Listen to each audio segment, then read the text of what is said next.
자, 한동훈 얘기 조금 해볼까요? 네. 한동훈이 지금 설 연휴 끝인데 네. 설 연휴 지나면은 나온다 그러더니 네. 한 달 뒤로 미룬 것 같아요. 원래는 이제 설 연휴 끝나고 나면 정치 재개 선언을 한다고 했는데 다시 2월 말로 그 시기가 늦춰졌습니다. 그렇죠. 네. 근데 이게 조선 비즈 발로 보도가 나온 걸 주목할 필요가 있어요. 조선에 누가 있냐면 이 조선일보 그 3세 예, 방정호 예. 그리고 이 방정호 방준호 형제하고 또 가까운 인물이 있죠. 네. 예, 윤관이라고 LG 마사이. 네네네. 이 LG 마사이 윤관 조선일보가 한동훈을 대통령으로 만들기 위한 이 삼각 트리오예요, 사실은. 예. 그래서 이 조선 비지에서 나오는 얘기는 상당히 한동훈계 내부의 소식을 정확하게 전달하는 거로 보면 됩니다. 예. 자, 그래서 추석 지나고 바로 나오는 게 아니고 네. 이재명 2심 나오는 2월 말이 아니고요. 정확하게는 윤석열 탄핵 심판이 나오는 2월 말이죠. 그렇죠. 예. 네, 이걸 그러니까 지금 네. 국힘당 분위기가 전혀 윤석열을 손절하는 분위기가 아니거든요.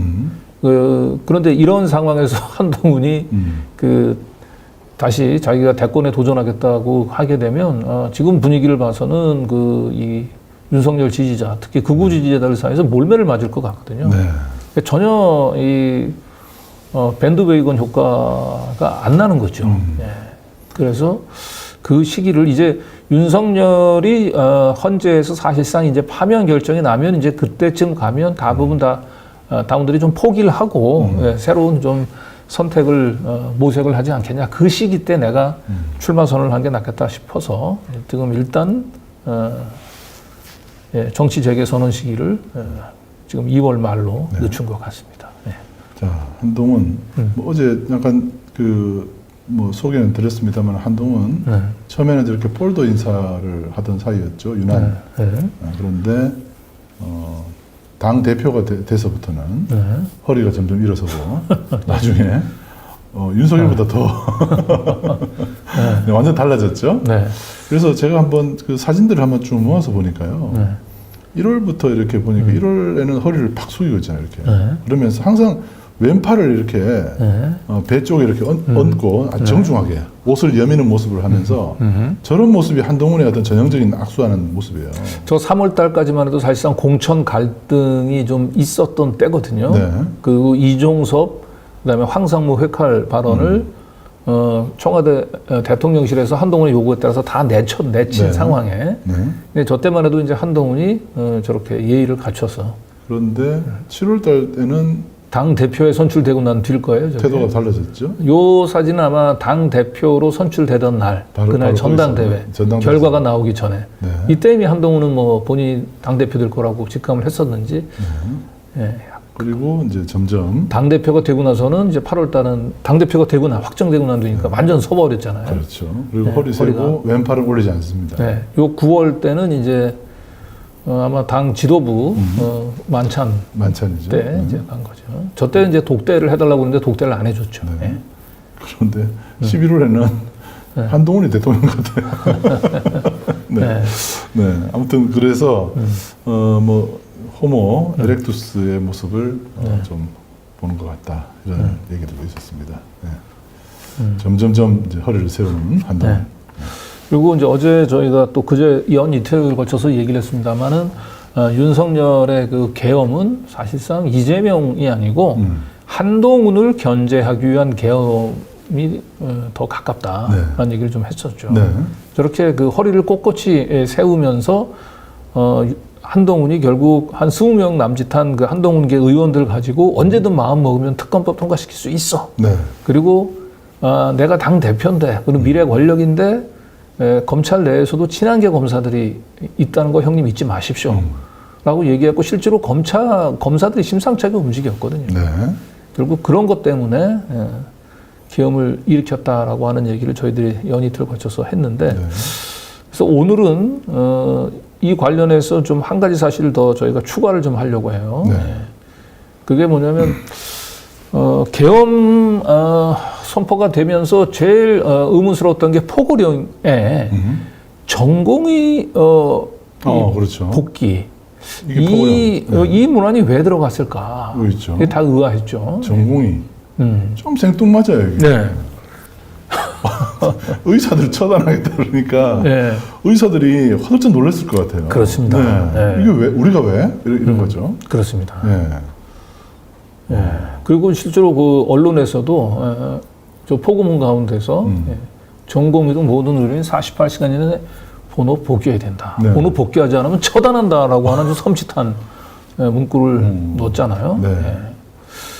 그런데 저희가 봤을 때는 저 전공의 문구가 포고령 안에 박히게 된 것도 제가 볼 때는 윤석열이 한동훈에 대한 아주 사무치는 배신감, 사무치는 상처를 받은 거예요. 이 전공의 문제, 의료 그 의정 갈등 여기서 한동훈으로부터 굉장히 모욕과 상처를 받았고 그것이 저희는 이제 포고령에 박힌 걸로 의심이 됩니다. 네. 그런데 지난번에 헌재 나와서 윤석열은 이 전공의 복귀 문제가 포고령에 들어간 부분들을 대수롭지 않게 설명을 했죠. 그렇죠. 자, 그 헌재에서 두 사람이 뭐 일명 더맨더머 대화로 알려져 있는 그 대화 한번 들어보시죠. 네. 주시면은 제가 그냥 잠깐 하겠습니다. 그 포고령과 관련해서 그 아마 제 기억에는 12월 1일 또는 2일 밤에 우리 장관께서 제 관저에 그걸 가지고 오신 거로 기억이 됩니다. 기억나시죠? 예. 네. 그래서 그때 제가 써오신 그 계엄 선포문, 계엄 그 뭡니까 담화문하고 포고령을 보고 포고령에 뭐 사실은 법적으로 검토해서 손댈 거는 많지만 어차피 이 계엄이라는 게 길어야 하루 이상 유지되기도 어렵고 그러니까 이런 이 국가 비상 상황, 위기 상황이 국회 독재에 의해서 초래됐으니 여기 포고령 이거는 좀 추상적이기는 하지만 이론이 이런 것들이 추상적이기는 하지만 그런 어떤 상징적이라는 측면에서 집행 가능성은 없지만 이게 상해법규에도 위배되고 내용이 구체적이질 않아서 집행 가능성도 없는 거지만 뭐 그냥 놔둡시다라고 말씀을 드리고 그냥 놔뒀는데 뭐 기억이 혹시 나십니까? 예, 제가 이제 느낀 것은 네. 대통령께서 평상시보다 이렇게 좀 꼼꼼하게 안 보시는 것을 제가 느끼면서 평상시 이제 대통령 업무를 하시는 스타일이 항상 법전을 먼저 찾으시거든요. 네. 뭐 이렇게 보고가 들어오거나 참모들 하면 조금 이상하다 그러면 법전부터 먼저 이렇게 가까이 해서 좀 찾아보고 이렇게 하시는데 분명히 저는 그렇게 생각했는데 안 찾으시더라고요. 네, 그래서 좋습니다. 하여튼 이게 어쨌든 이거는 실현 가능성, 집행 가능성이 없는데 상징성이 있으니까 놔둡시다 이렇게 얘기를 한 거로 기억이 되고 또 그 왜 전공이 이걸 제가 왜 집어넣냐 웃으면서 이렇게 얘기를 하니 이것도 막 그런 측면에서 좀 어떤 계고한다는 측면에서 그냥 뒀습니다 해서 저도 웃으면서 그냥 놔뒀는데 그 상황은 기억하고 계십니까? 기억합니다. 지금 말씀하시니까 기억납니다. 네. 그렇습니다. 네. 그 기억나죠? 그랬더니 지금 얘기하시니까 말씀하시니까 기억난다 그랬죠. 네.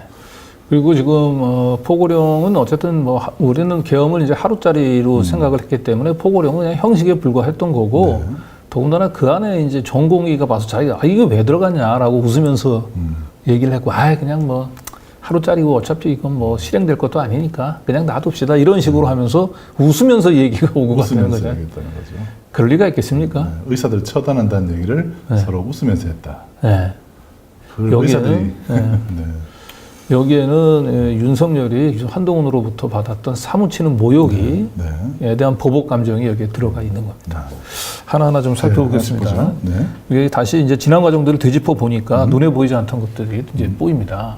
이게 3월입니다. 3월 29일이죠. 총선 직전이죠. 총선 직전이에요. 그래서 총선 때 이제 명품백 디월 때문에 이제 윤석열이 한번 사과했고, 그 다음에 황상무 회칼 발언, 그 다음에 이종섭 그 도주대사. 이 사건에서 한동훈이 대통령실을 상대로 해서 사과를 하라 그랬어요.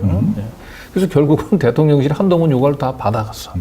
그래서 황상무도 사과하고 사퇴하고 이종섭도 결국은 문국으로 소환하고 난 뒤에 사퇴했죠. 네. 그리고 이제 이 3월 29일 이때는 뭐냐면 비례대표 갈등이 있었는데 여기서도 사실상 윤석열이 결국은 윤석열계가 처참하게 밀렸습니다. 네. 그래서 한동훈 뜻대로 다 완철이 된 거예요. 그런데 이제 유일하게 그 윤석열의 자존심이 딱 하나 남은 건 자기가 그래도 폼나게 하고 싶었던 거에 의대 정원 2,000명 증가시키는 거예요. 이거 하나는 양보할 수 없었던 거예요. 근데 언론에 이제 이종섭 사태로 악재 털어낸 국힘 남은 건 의대 증원하다. 근데 윤석열 입장에서 이거는 양보하고 싶지 않아. 이거는 마지막 자존심이었던 거예요. 네. 네. 그런데 이것도 한동훈은 그냥 놔두고 싶지 않았던 거죠. 그래, 이것마저 윤석열의 마지막 자존심마저 건드린 거예요. 그래서 한동훈이 의대 교수를 만나서 의정 갈등을 중재하겠다 이렇게 얘기를 한 거예요. 네. 네. 그런데 대통령실에서는 그러니까 여기서 이제 빡친 거죠. 대통령실에서. 야, 네. 그건 놔둬야지. 그거는 그것까지는. 네. 그러면서 전공의 그냥 면허 정지 절차대로 진행할 거야라고 강공책을 핀 거죠. 네. 그랬더니 한동훈이 그대로 죽지 않고 단호한 용산. 그러나 한동훈은 의대 교수를 만나서 면담을 해서 뭔가 물꼬를 터보겠다. 이게 다 하루에 나온 기사예요. 예, 계속 건드린 거 용산을. 네. 예. 그러다 보니까 이제 중앙일보에서도 저런 분석 기사가 나간 거죠. 의료계에 용산은 강공 모드로 나가는데 한동훈은 의대 교수를 면담을 했고 이 한동훈이 의대 교수를 면담한 사실을 용산은 몰랐다는 거예요. 용산을 패싱하고 의대 교수들을 한동훈이 만났다는 거죠. 네. 얼마나 그 윤석열 입장에서는 자존심, 한동훈이 하자는 대로 다 해줬는데 네. 마지막 자존심까지 날 짓밟으려고 하나라고 했던 거예요. 네. 필요한 역할을 하겠다 했다 이렇게 네. 그렇죠. 그리고 의대 교수들과 면담하고 난 뒤에 네. 한동훈이 필요한 역할을 하겠다. 내가 이제 사실상 대통령이야, 1인자야, 뭐 이런 식인 거예요, 그러니까. 절대 반지를. 네. 분명히 안 된다고 얘기를 했지 않습니까? 요거는 이제 당 대표 되기 전이네요. 당대표 되기 전에 총선 때 있었던 얘기라니까, 비대위 때 그러니까. 비대위 때. 네. 그러니까 이때부터 지금 윤석열 입장에서는 한동훈이 눈에 가시가 된 거네요. 네. 의대 그래서- 정원 문제는 자기가 절대 지금 안 된다고 해서 얘기를 그래서 했거든요. 한동훈이 의대 교수들하고 만나서 내가 마치 중재를 하겠다, 대통령을 설득해서 물꼬를 터주겠다라고 얘기를 했더니 윤석열이 여기서 야, 이건 도무지 내가 양보 못한다라고 해서 의대 증원은 의료계획의 출발점이다. 2,000명 철회 택도 없어라고 얘기를 한 거죠. 네. 그러면서 불가역적 상수다. 네. 저 말이 기억나네요. 참 생뚱맞은 말이었어요. 네. 아니 뭐 단계적으로 뭐 이런 얘기도 좀 할 수 있고 충분히 협상이 가능한데도 2,000명이 한 명도 뺄 수 없다는 거잖아요. 지금. 그렇습니다. 네. 그래서 결국 저 총선 때는 저거는 양보를 안 하고 넘어갔어요. 네. 그냥 넘어가긴 했습니다. 네. 그러다 보니까 이제 총선 참패의 원인 중 하나로 이제 의료계획에 대한 윤석열의 이제 고집, 불통이 거론이 되기도 했었어요. 이 기사는 지금 9월 기사예요. 네, 이거는 당대표 9월 달까지도 계속 의정 갈등이 계속 이어졌지 않습니까? 네. 그래서 9월 말에 그 당 지도부와 이제 면담이 있었는데 한동훈이 이 만찬을 앞두고 거꾸로 이 의대 정원 문제 이 부분들에 대해서는 좀 유연한 협상을 이걸 발휘할 필요가 있다라고 얘기한 거예요. 네. 그래서 뭔가 대통령이 한동훈을 만나가지고 뭔가 의정 갈등 관련해서 좀 협상의 여지를 열어줄 것을 바랬는데 윤석열이 의사증원 의료계획은 흔들림을 추진하겠다. 야, 그냥 와서 밥이나 먹고 가. 쓸데없는 얘기하지 말고 이제 이렇게. 와, 3월 이야기가 지금 6개월이 지나도 지금 똑같이 또 이어진 거예요. 평행선이. 네. 그러면서 90분 동안 9월 달에 그때 얘기를 한 거예요. 그래서 실제로 한동훈이 갔는데 의료계획의 의자도 나오지 않았다. 네. 저렇게 한동훈 먼 산만 멀뚱멀뚱 바라보잖아요.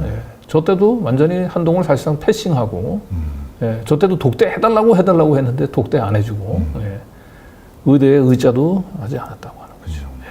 야, 어디 조폭들 모임 같아요. 네. 네. 네. 하여튼 이때도 지금 의료 문제 계속됐습니다. 네.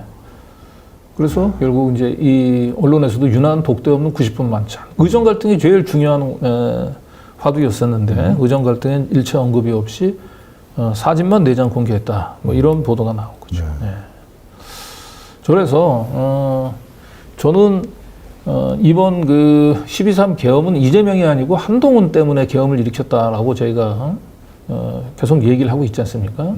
한동훈이 어떻게 보면 윤석열의 마지막 자존심이었던 거예요. 자기가 했던 여러 가지 정책 중에서 본인이 생각했을 때 제일 잘했다고 생각하고 양보하고 싶지 않았던 게 의대 증원 2,000명이거든요. 예.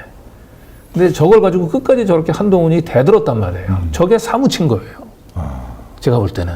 그래서 이 포고령에다가 한동훈 이놈 체포해오라고 얘기를 하면서 포고령에다가 전공의 복귀, 즉각 복귀 48시간 안에 그러면 다 처단해. 하고 완전히 윤석열이 한동훈에 대한 이 사무친 이 배신감이 그대로 저희는 포고문에 박힌 거로 보입니다. 그냥 웃으면서 저 포고령에 전공의 복귀를 담은 게 아닙니다. 저거. 그러니까 이게 저 의사들을 네. 그냥 예를 들면 뭐 형사 처벌한다라든지 네. 처벌이 아니고 네. 처단이에요. 네. 처단은 죽인다는 얘기입니다. 그렇습니다. 죽인다는 얘기예요. 네. 의사들 이번에 네.